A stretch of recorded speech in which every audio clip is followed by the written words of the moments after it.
into the main segment of our Yes. podcast. We're going to go into the schedule.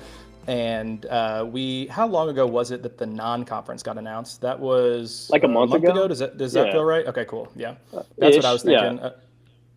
Yeah, about a month ago, we got the non-conference released, and then I believe yesterday we got the full conference schedule released as well. And so Alan made this graphic. It's beautiful. Graphic design is his passion. But Yes. I couldn't find it anywhere, the conference and the non-con schedule put together. So this is what we are working with. Yeah. So just off the rip, you've seen the schedule. It's been out for more than 24 hours now. Give me a chunk of games, 3 games, 4 games, 5 games, 6 games, however long it goes, that stick out to you as like, that's the gauntlet. Like that is, if we can go 4-2 in those 6 games, 5-1 in those 6 games, we're going to be a top 2 seed.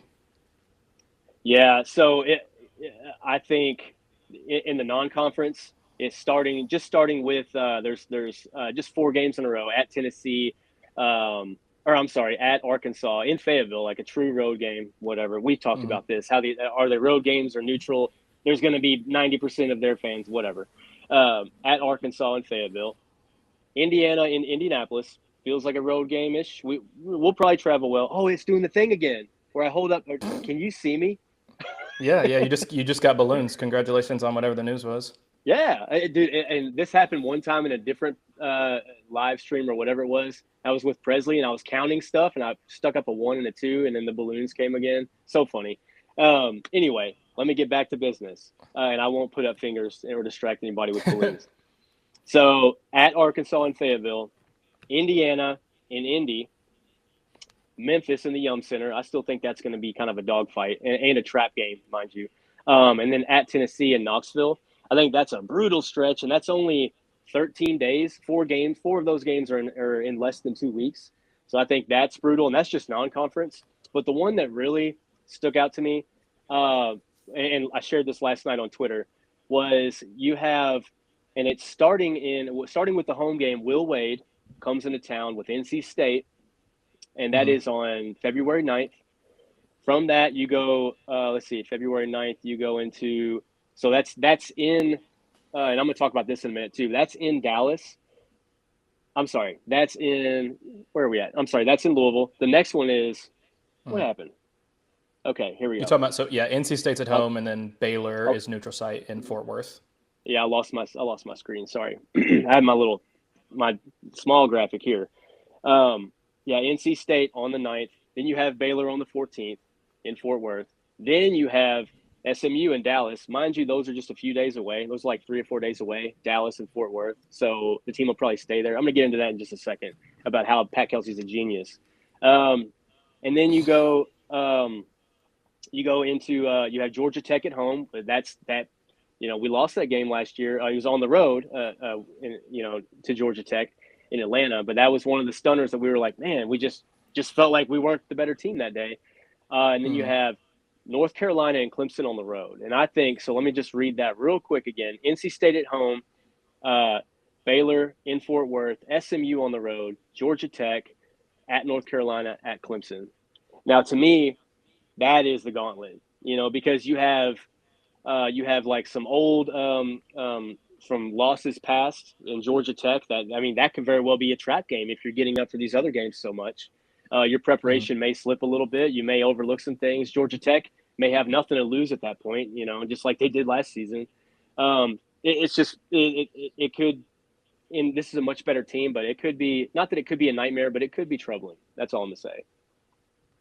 Yeah, what about you? I agree. When I looked at it, the non-conference was the exact same. Arkansas on the road, Indiana, neutral site, Memphis at home, and then at Tennessee in Knoxville. That was, to me, clearly the toughest stretch in the non-con.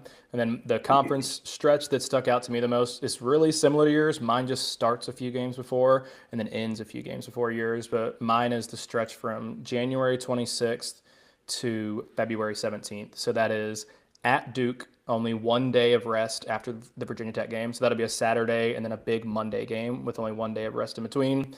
Then you go home SMU, home Notre Dame. So maybe a little bit of a reprieve. I think SMU will be good. I don't know about Wake Forest. Yeah. But then you go, this is where your schedule picked up: home NC State, neutral Baylor, and then at SMU. So that is a gauntlet. And in those 6 games, if Louisville goes 4-2, I'm taking that 100%. Yeah, and what you're saying, like that, the real gauntlet could be, the ones that we're overlooking. And when I'm first looking at it, I'm kind of skimming through games because I'm like, no, where's the meat and potatoes of this schedule altogether? And it's different looking at, again, the graphics that I famously put together is the 2 separate schedules, and I'd love to be able to mesh those together. And I know the university will do that probably the next few days, the next week. They're going to put it all together for us, but what you're saying, like the ones that we look over are the ones that, potentially are the most dangerous, most detrimental. But one of the takes I had about the schedule that I really appreciated, I guess, from Mr. Kelsey, Coach Kelsey, is that you have Montana. The Montana game where is that? The Montana game is on, why can't I find this stuff? There it is. Looks like Montana is 12-20.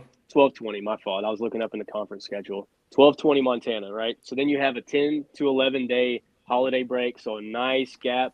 And playing Montana should be a nice win for us. Should be might cover-ish or whatever. Should win that game. Then you hit Cali, and we all noticed that he hit Cali out the gate, back-to-back, bam, bam. Love that. But yeah, and both of those teams are going to be gunning for us. You want to get them early, honestly, before they gel completely as well. Not that we'll be completely gelled, but I love the going to Cali and staying for a little bit. You'll probably stay a few days and just ride both of those out. So, that the logistics of that are smart. The Baylor in Fort Worth and SMU in Dallas, 3 or 4 days apart, I think was smart. There's no way they come home after that. I think they just spend a week in Texas doing that. So I think that was smart. Just kind of like, hey guys, we're here. We're going to conquer Texas together. We're here. We're in Cali. We're going to conquer Cali together. I think that mentality was kind of wise. Putting this together. Not that it was all Pat Kelsey. Like there's a lot of people that go into the logistics of this stuff. But the other one is, and they might come home in between this, but the whole maybe conquering quote unquote Tobacco Road when you have you at UNC and at Clemson, getting up for both of those games only a few days apart. I think you can kind of lock in again, like he has it to where he can lock himself in and his guys in on paper for like a week at a time and just be like, we're going to go do this. And we're taking names, we're kicking ass, taking names. I'm not saying that's what they did, but on paper, when I just see the traveling and the logistics part of it, like that makes sense to me that he was like, hey, if I'm playing this game, I'm playing this game right next to it. And mind you, they probably won't go from Chapel Hill to Clemson. Like that's 5 days away from each other, those dates. Mm-hmm. They probably won't do that, but I mean, it wouldn't shock me if that was part of the plan, just to lodge everybody, for a week, just to, for the sake of not going back and forth. You may encounter some weather or whatever, it is February. So I was kind of impressed with the logistics of that. And like I said, whoever is in charge of that, ahead of that, kudos to you. Hats off to you. Literally, hats off. No hats. Yeah. I fully agree on the California thing. I believe everyone in the ACC, if they go play Cal, they're playing Stanford next. If I believe they try to keep it home, away. So everyone's going to get that's going to travel to see them. But I really like having it at the beginning of the season. You fly those 2,000 whatever miles it is away, and you get it done, and then you get a 5-day break until Duke. I really like that a lot. I'm glad that it's not just smack dab in the middle of the schedule or towards the end. That to me feels like a letdown area where you think, oh, it's just Cal, oh, it's just Stanford, but you don't factor into it. Time zones, jet lag, 2,000 miles traveled, all that. So I really like that it's at the beginning of the season. I would love to see that happen every single season, but I doubt we get that lucky. Now we move on. We got about 10 minutes left until we got to get out of here. But I did want to look at it. I was skimming through the schedule, 30 games, whatever it is. And just kind of off the top of my head, I was looking. I think we've got probably at minimum 8 ranked games on this calendar. And I counted up to like 13, 14 potential ranked games if teams like Indiana, Memphis, Virginia, SMU, Baylor, or Clemson get ranked. So, what are you seeing the same thing as well? I'm glad that you have a learning curve, or not a learning curve, but kind of like a wide margin, because what it could be and what it could be and what it could be. Because I was kind of counting, and like preliminary, I'm like, oh my gosh, we could have 1 and 2, and I'm like, oh, who knows? Pittsburgh might be really good. You know, there's 3, and I'm like counting like the plethora of games. And mind you, like you're gonna play teams, and they're gonna either beat you or you beat them, and eventually they fall out, and they won't be a ranked game at the end of the year. You know, when it shows up on your paperwork, in your rankings or numerics or whatever. But yeah, I mean, when you play them matters as well. But yeah, I kind of did the same thing, and I think my safe number for not too high was 11, and my safe number for not too low was 7.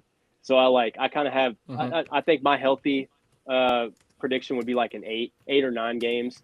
And I just thinking about last year, I'm not sure that we played like maybe 4 or 5. I'm really not sure, because I know Kentucky, Clemson were probably ranked games. Duke, Yeah.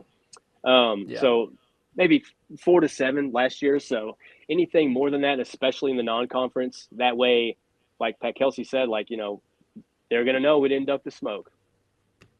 Yeah, no, I agree. I mean, you look at this. I'm looking through it right now. So Louisville last year played 11 quad 1 games, and went 4 and 7. Then played 12 quad 2 games, 7 quad 3, and then 5 quad 4.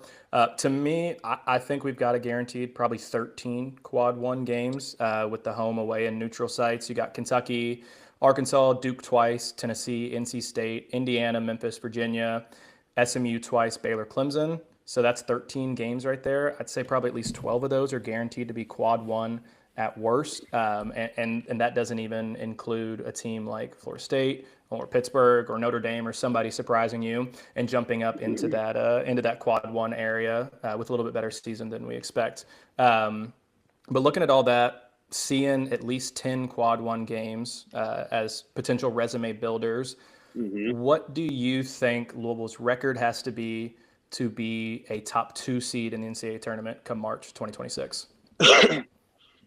Well, this is a difficult, and I thought about this earlier. It's a difficult journey to go, because we watch teams get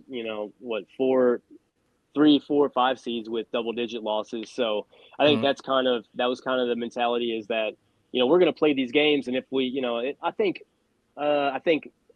running up the score. Not allowing teams to run up the score on you, which I don't think is going to happen, maybe even not even twice, maybe not even once this year. But I think like letting games get away from you, or even losing like a stinker, to a team like, Miami might be pretty good. I have no idea like how good they're going to be, but say you go in there and lose by like 15 in Coral Gables on March 7th, like that might leave a stench.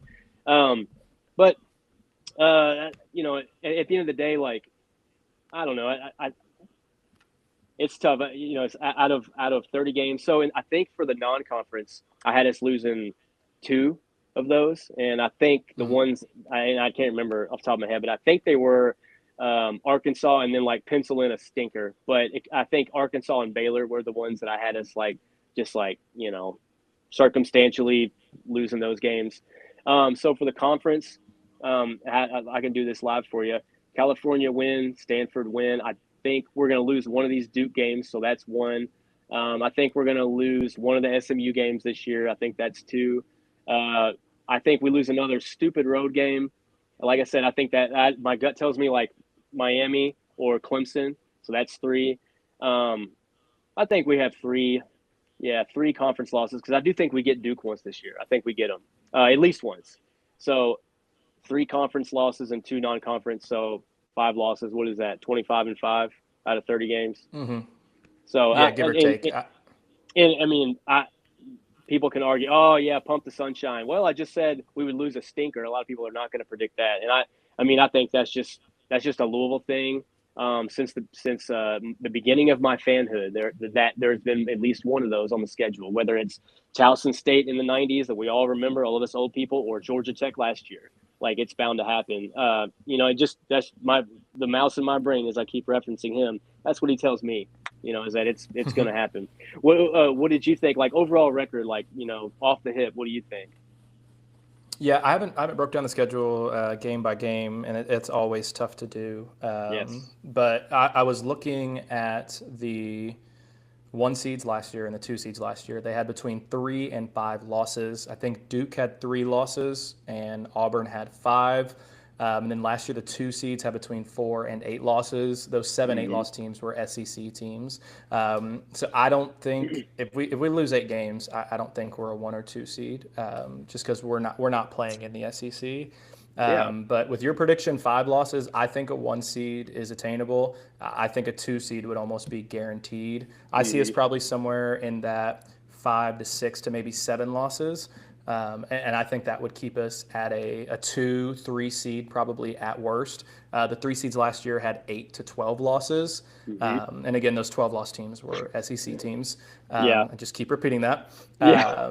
Right. But yeah, if we lose, I think anywhere 8 or fewer games, I think we're a top 4 seed. But a lot of that will also just depend on what do we do in quad one, because last year we lost 8 games and we were an 8 seed.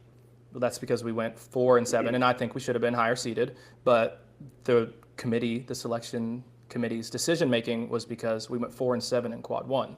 So if we have 8 losses, but 7 of those come from quad one, and we're perfect in quad three, perfect in quad four, and only 1 quad 2 loss, we could be looking at a seed outside of the top 4. But if we're able to go above 500 in those, what we're predicting, 12, 13 quad 1 games, we go 7-5, 8-4, something like that. I don't think there's any way that the committee could be able to keep us out of a top 2 seed. Yeah, and ask any Louisville fan that's looking along with us right now, or has looked over the schedule, which I know that's everybody. Everybody has done that, and you've counted the losses and the wins in your head. I think, at the end of the day, we would take, for me, I'll just say for me, if we end up being not as good as we think we are, and we end up with like a 5 or a 6 seed, I'm going to think that's not that it's a failure, but I'm going to be disappointed in a 5 or a 6 seed, knowing all the hype that's gone in, knowing the transfer portal that we've got in. We have the best point guard in the country, and knowing Pat Kelsey's formula of what he's looking for and how he's going to build rosters moving forward, seemingly what he looks like to me, what he's trying to do. But I think anybody would take 4 and above. We've always done well because we're nuts. We're like, when we see 4 seed next to Louisville, we're going to be like, hey, that means that's good news. That means we can go far with a 4 seed. We've always done well with a 4 seed, even a 3 seed. We went to I want to say that was a 6 seed in 05, I think. But anyway, even a 3 seed, if I remember correctly, we've always done pretty well. So I think anybody would take 4 or higher. I think people may be screaming at the screen right now saying like, yeah, you're an idiot. I would take anything like 6 or above, 6.5, whatever. Just me though, if I'm, with everything that's going into this off season and really what we need to jump to establish ourselves and put our nuts back on the table, so to speak, we really need to be a top 4 seed. And I think you really have to do that with, or you really have to make a 2 or a 1 seed this year. Even though the schedule is insane. And I think Pat Kelsey is quaint enough, and I think he has enough, what's the other word, couth to him, that I think the committee, not to say that they take that into account, but I think he had some grace with last year, and the people on the committee are human beings. Anything that we do, even if it's you judging something else, the way that person comes off to you is going to be a part of the decision making. So I think the way Pat Kelsey is, the way he carries himself, and the way a lot of coaches would have got on screen and just ranted and, cussed out the NCAA committee for that. And he didn't do that. He just kind of said, oh, that was weird. Well, I guess what we're going to do, so we're going to schedule really tough. So I think this year they may, not to say that we're going to get favoritism, but they're not going to say, I don't think we're going to get the same formula as last year where it's like, well, they went, 20 and 10, they lost to these teams or whatever, and so we're going to give them a 9 seed. You know what I mean? I think we'll get a little bit more, just the human bump, if you will, because of how Pat Kelsey handled himself last year. Yeah, absolutely. I'm definitely glad the PK decided to hopefully not allow the committee to have it in their own hands. They took it out of it by having such a difficult schedule, having such a challenging schedule, having so many potential quad one victories. We're about to get out of here, but Alan, just real quickly, we didn't plan it, so hopefully I don't catch you off guard too much. But just looking at the schedule right now, we will exclude the Kentucky game because I think that's the obvious answer. If there is one game you can attend on this schedule, home or away, what is the game that you're picking? What's the one that you're most excited about? Cincinnati, in Cincinnati, Ooh, okay. Ohio, and that's just what's the word? Nostalgia speaking. Mm-hmm. And when you and I broke this down weeks ago with the non-con, and I've kind of been steadfast with that. I just love the city of Cincinnati. I think there's a lot to do. I just went there a few weeks ago for a punk rock concert. It was great. I love driving through Cincinnati. I love the vibe. We were even in not even the cool part that everybody likes to hang out, the trendy part of Cincinnati. We were in East Cincinnati with all the hills and stuff like that on the river at this venue. So I want to go to that because I feel like it'll be a lot of feels. B, Louisville can win it, and C, like I can enjoy. You know, it's a Friday night, if I'm not mistaken. I can like make a weekend out of that potentially. That's just me and thinking out loud. Now, if we're talking about conference game, like I really, and everybody would say this, I really want to go to the Duke game so bad. Like we owe them licks, man. And I think that's a way we get them first at home. It's a good way to kind of, and it's right, like you said, it's right after the California trip. Such a good way to, burst onto the scene like Kool-Aid Man. If you're Pat Kelsey and this team to kind of be like, oh yeah, we're here. Yeah, we're here. We're back. So, now that we have all the games, what's the one that is on the top of your list of wanting to go to? Yeah, there are a ton of games. North Carolina, Duke, obviously some of the easier ones, Tennessee, but my preference would probably be Indiana, a neutral site game. So I assume that's at Gainbridge. I don't know. It just says Indianapolis, yes. Indiana, but I assume it's at Gainbridge. Obviously, it'll be more Indiana fans being so close to Bloomington and a little bit further away than Louisville, but I think it'll still hopefully be 70-30, 60-40 Louisville fans there. And I want some get back on Indiana. They flaked on us on the football side of things, and and people are hyped about this Indiana team, and I would really love to see us shut that down. So if any of the games I could pick, it would have to be Indiana in Indianapolis. A close number 2 would be North Carolina at Chapel Hill. I think that would be an incredible game to go to. All right, Al, you got to get out of here. So I am going to cut us off. Alan, thank you so much for talking to us. And for all those watching live, thank you for watching and listening. This has been another episode of the Starting 502 Podcast. I'm Jay Cook, Alan Thomas. Thanks for listening, and we should talk to you guys in just a week. Go Cars, baby.